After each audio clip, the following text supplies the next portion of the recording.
Hey guys, so here we are, still a little bit quarantined, still trying to get used to this new normal. I know I have a lot of students out there that hopefully are painting, but maybe since I'm not there to guide a little bit, are a little frustrated with their color mixing. And even though I've talked about this to them in the past, maybe they've forgotten a few things. And then maybe there are some of you out there who have never really thought about the importance of a limited palette. I know when I was in college we talked about limited palettes, and to me it was frustrating and limiting. But I want to show you today how a limited palette is anything but limited. And by taking just a warm and cool of the primaries, we can create everything else we need. So, first of all, I'll admit, I don't always paint with a limited palette. If you look at my normal palette here, you can see there are more than just a few colors on there. The thing is, I understand all of these colors frontwards, backwards, sideways. I have been working at this for a long time. Now, I can take these 6 colors in white and get everything you just saw on that other palette. The extras that I have on there, I call them gravy, because they are things that either colors that I use in abundance that I need to have instead of just mixing them every time. Even, I will admit, even when I go out with my limited palette, if I'm plein air painting, I do take a couple of earth tones. I have burnt sienna and I have yellow ochre on my palette. But I want to show you that actually I don't even have to have those. I can get them from this group of colors. So let me go over what colors I have out today. First of all, I have titanium white. That's just a given anytime, any place. I have a warm and a cool of each yellow, red, and blue. And I know even you're looking at that and you're thinking, well, that's a green, but I'm going to talk about that a little bit. So first of all, let me kind of go over what I'm talking about warm and cool. You can break warm and cool down into a very simplified explanation. Warm colors make you think of fire and sunshine. Reds, yellows, oranges. Cool colors make you think of water. Greens, blues, purples.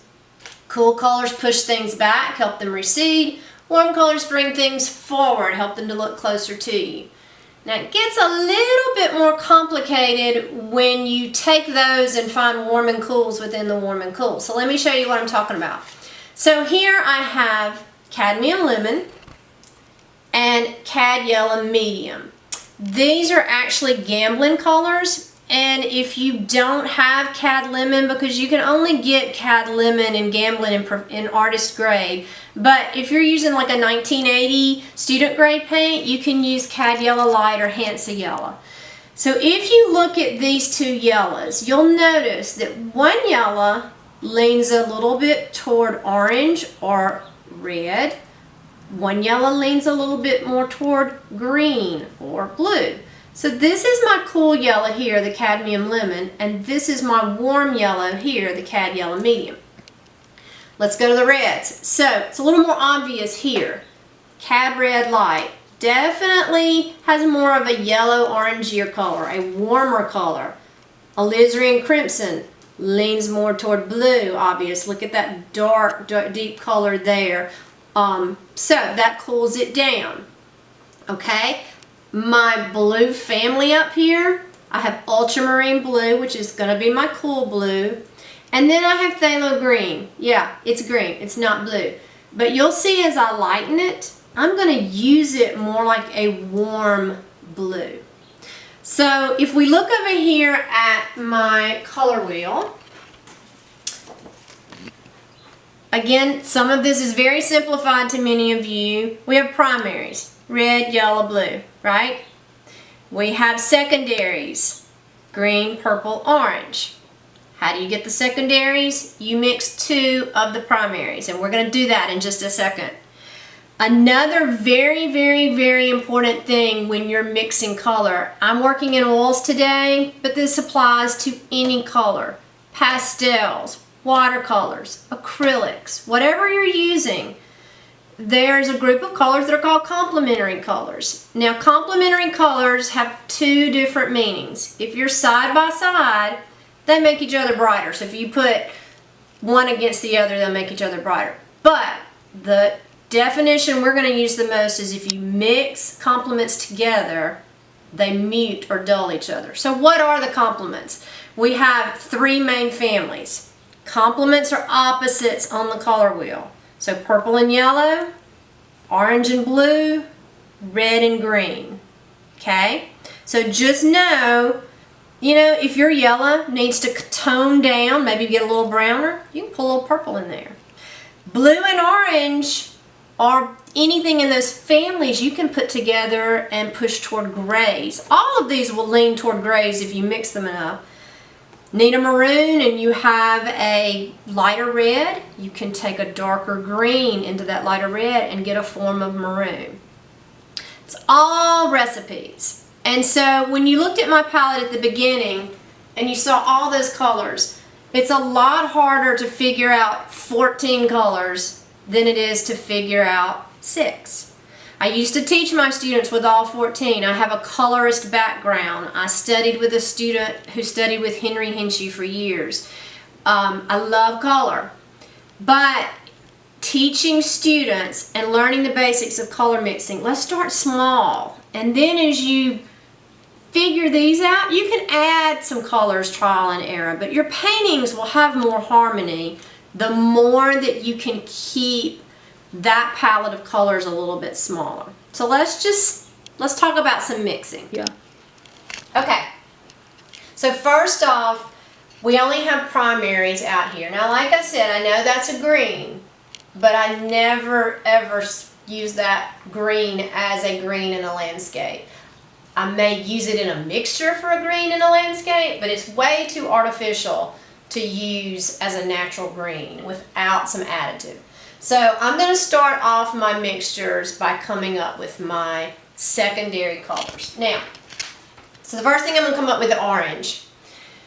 As I'm choosing which reds, if I want just a basic orange, I've got to keep in mind warms and cools and the complements we talked about. So if I'm looking for what's going to give me the best basic orange, do I want to choose a primary color that has a blue base to it? Remember, blue and orange are complements, they meet each other. Or do I want to choose a primary that has an orange base to it? I'm making orange, right? So, yes, the ones that are blue based will make orange, but it's going to be a little bit duller orange. If we want just a basic orange, I'm going to go with the Cad Yellow Light and the Cad Red Light because they already lean toward orange. Now I'm doing all my mixing with a knife today to keep my color pure. Basic orange. Okay? Gonna leave that there. I'm gonna come up with a purple. So I'm gonna ask myself the same question. As I choose a red and a blue for purple, we're thinking about this old green over here as a blue, and I'll show you in a minute why. But am I going to lean with something toward green that's got yellow in it? Purple and yellow are complements. Or a red that has a yellow base? Purple and yellow are complements, they'll meet each other. Or I'm going to lean toward two that already have a cool purpley tone to them. And that's kind of understandable. So I'm going to grab a little of the alizarin crimson and a little of my ultramarine blue to get my purple mixture. Now, I know that looks really dark up there. Watch what happens when I pull a little bit of white into it.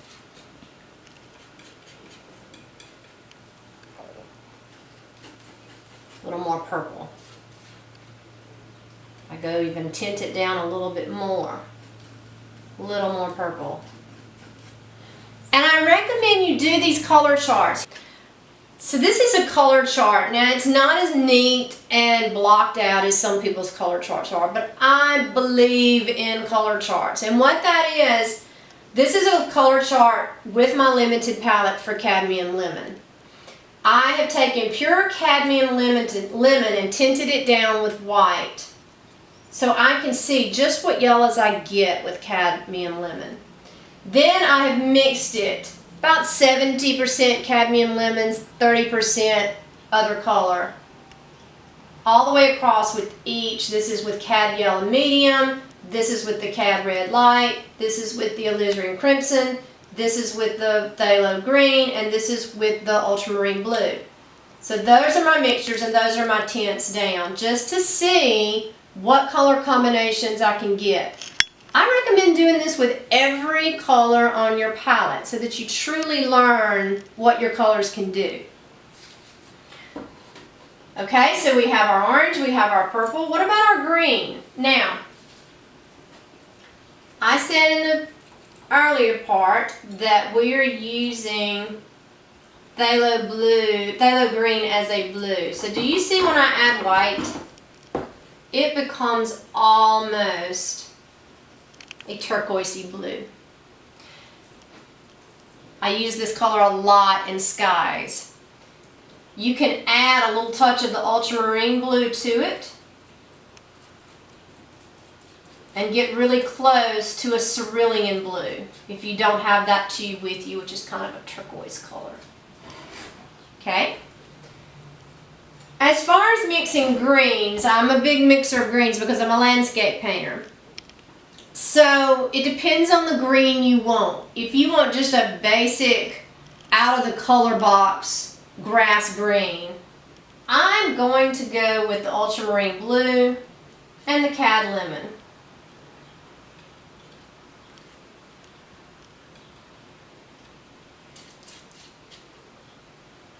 And you just have to play with your ratio till you get exactly what you want.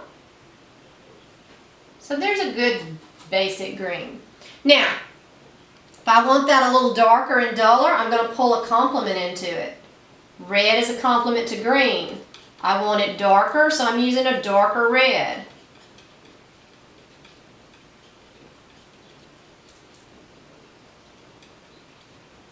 Add a little more till I get exactly what I want. And I've got kind of a dark mossy green, almost toward brown. If I want just an electric lime green, I can go to my cad lemon and I can use a little bit of the phthalo green. And a little bit goes a long way. But look at that. I mean, that is knock your socks off green. You can brighten it up even more if you wanted to. So here we have some basic primaries. Okay? Talked about yellow ochre and burnt sienna. Normally, yes, I would have them out. But what if I get out in the field and I forgot it that day? I actually keep a box prepared in my backpack that I take out with me that only has a limited palette in it, so it's kind of a grab and go box. But say I didn't have my earth tones. I have to think a little bit on this one. So burnt sienna is a rusty color brown. So here's a little bit out of the tube. It's going to look about like that. Okay, so when I look at that, I'm thinking, okay, so it's reddish brown. But it does have a little bit of orangey yellow in there too. So I'm going to think, what if I started with my cad yellow, medium. Let's dull it with a little of the purple I mixed up. Purple and yellow are complements, remember?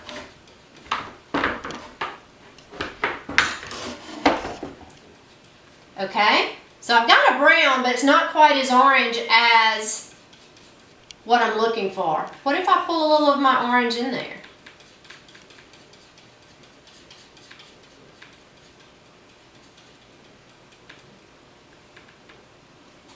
Pretty close. Okay, I could play with that mixture more and even get it closer if I wanted, but you get the idea. Yellow ochre is more of a mustardy color. Most of you are familiar with it if you do anything in art. It's kind of a staple. But here's yellow ochre out of the tube. So I gotta think again. Dull yellow, dull yellow. Let's go back to my CAD yellow medium again. And I'm going to go back to that purple mixture, but take a little less purple than I did when I was trying to get the burnt sienna. And I'm not really going to add the orange this time.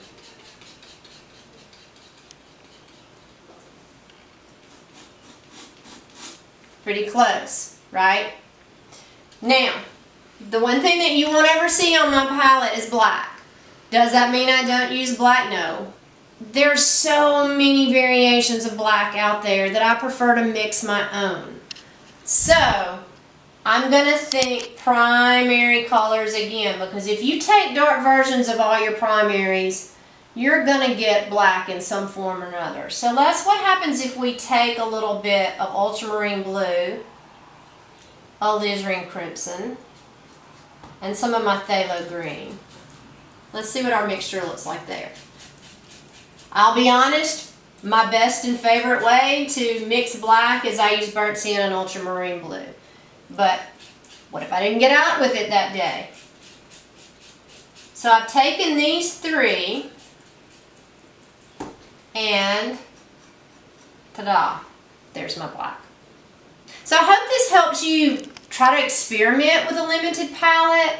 Go out and paint a landscape with it, challenge yourself, set up a still life. We got a lot of time on our hands, but if you're stuck inside, you can paint anything. Use this. It'll help you think. It'll help you learn even colors that are not on your palettes. When you add new ones, you will see, oh, okay, that'll do this. So I challenge you to try it. Hope this helps. Keep painting.